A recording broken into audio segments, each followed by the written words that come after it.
Sir. ఆయనకి ఏమవుతుందంటే ఒక 6 months బ్యాక్ వాళ్ళకి జిమ్ కూడా సస్పెండ్ అయింది సార్. అక్కడ నుంచి ఆయన వచ్చేసి ఖమ్మంలో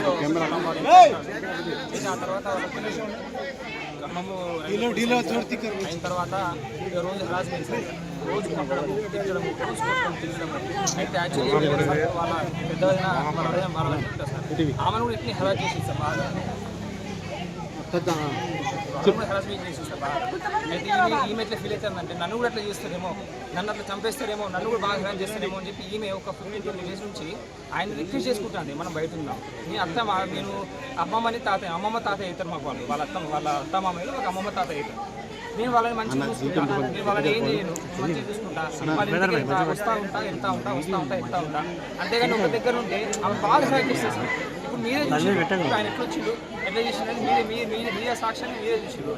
సో ఆమె ఏంటంటే మనం బయట ఉన్నామని, వీళ్ళు ఏంటంటే ఉండాల్సిందే.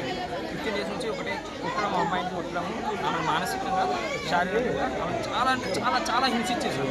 ఆమె తక్కువ కొంచెం కింద కాను సార్. ఆమె 26 మంచి తాగింది సార్.